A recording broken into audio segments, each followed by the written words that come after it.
We will now continue live record the public comment section. As a reminder, your recorded comments will be distributed to the MTA board and will be posted to our board meeting webpage and YouTube channel. The next speaker is Rachel St. Hours, followed by Shane Kennedy.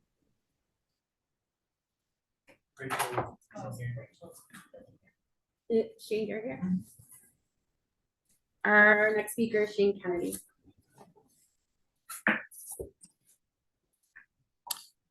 Hello, I'm Shane. I'm here with the Fair Ain't Fair campaign to say that any increase in fare is unacceptable. We are in an unaffordability crisis in New York City. There are 350,000 homeless currently, which is the highest rate since the Great Depression. 1 in 5 people in the city have difficulty affording the fare. Riding to and from work costs around $2,300 a year, which for some is the difference between making ends meet and losing their housing or going hungry. This increase in fare also affects those with reduced fare status. Increase of already unaffordable fare will only increase occurrences of fare evasion and confrontations with MTA personnel and police, as attested to by earlier speakers today.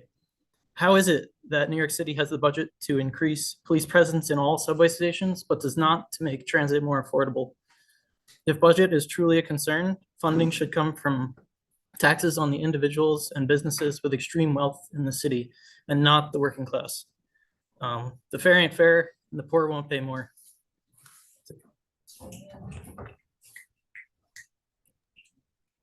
Next speaker is Jordan Lee, followed by Dom Troop.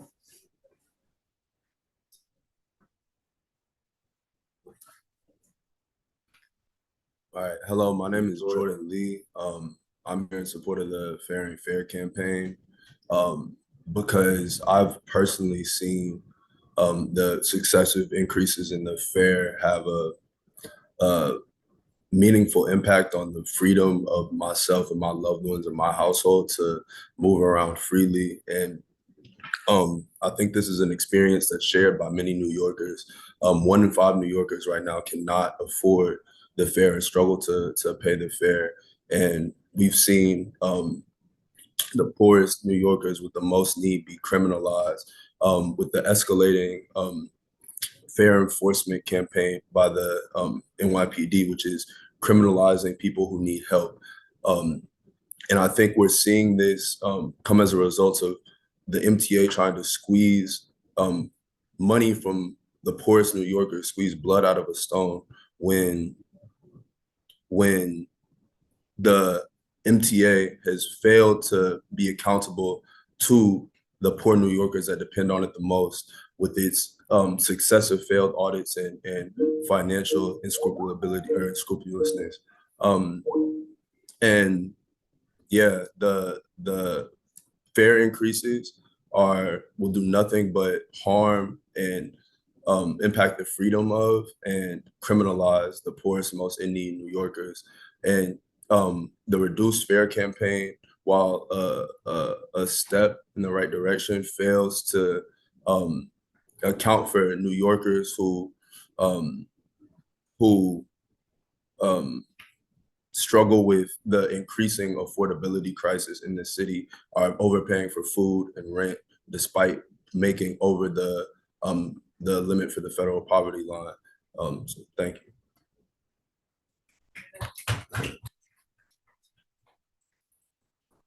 Our next speaker is Dom Troop, followed by Cynthia Nozomi Ikuda.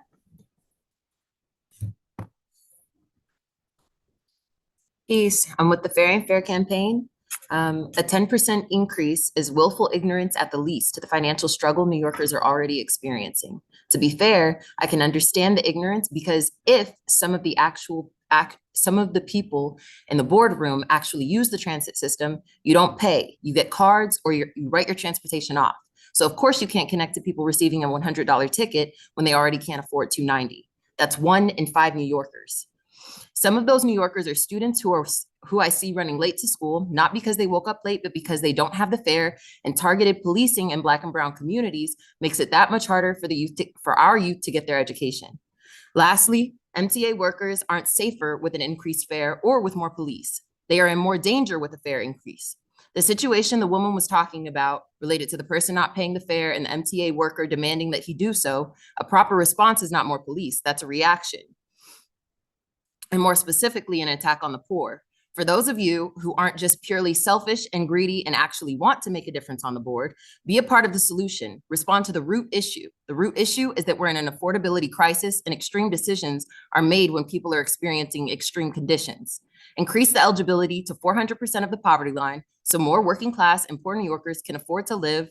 The fair ain't fair and the poor won't pay more. Lastly, coming into the building, Larry Millis over you all security whispers to a cop, they're gonna be a problem as we walk in. Why? Because we're Black and brown? Why? Because we are concerned residents of New York City who wanna hold a service we pay for accountable? These are the fear-based reactionary tactics used in our transit system. The fair ain't fair.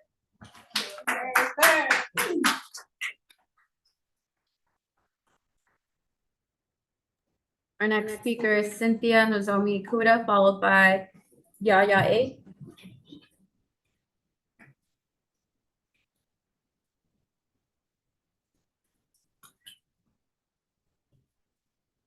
Thank you. My name is Nozomi Ikuda, and I am here in support of the Fair Ain't Fair campaign.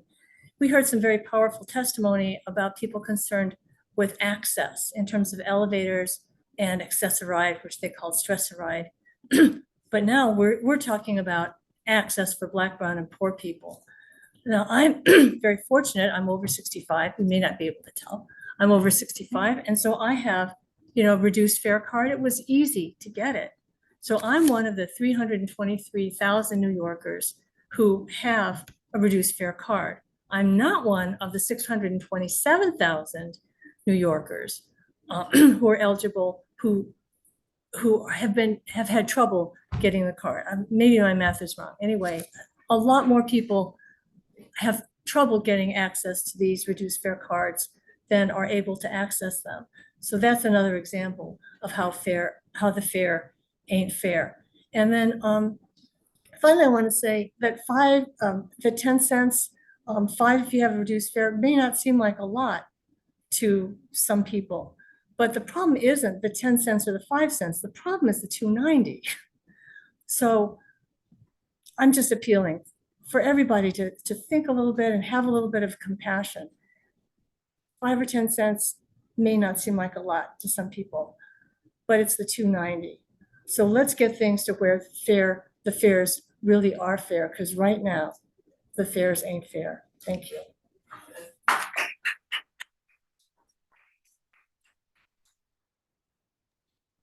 Our next speaker is Yaya A, followed by Abdullah Saleh.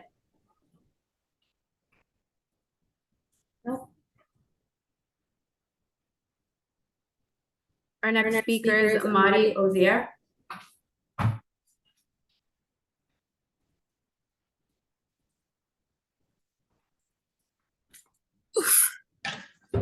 Oh no, not my hair. Kidding. Hi, I'm Amadi Ozier. I'm here with the Clients Tenant Union, who has voted to endorse the Fair Ain't Fair campaign. I'm one of those people who is urging the MTA to please consider not raising the fare to $3.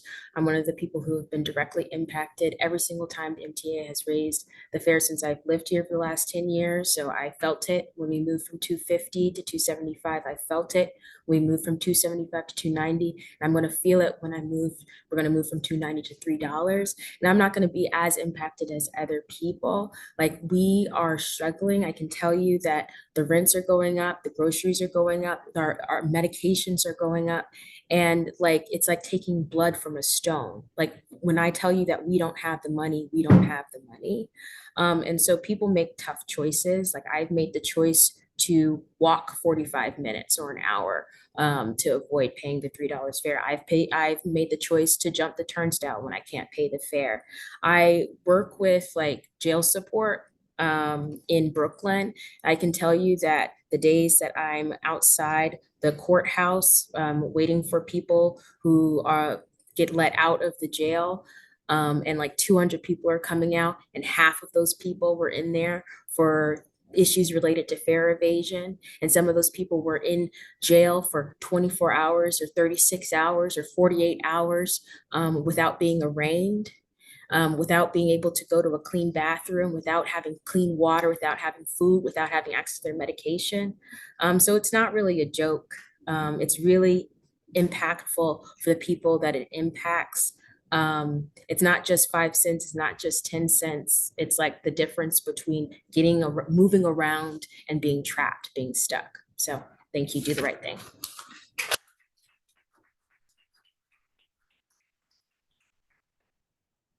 Thank you for your participation and comments. This concludes our public session portion.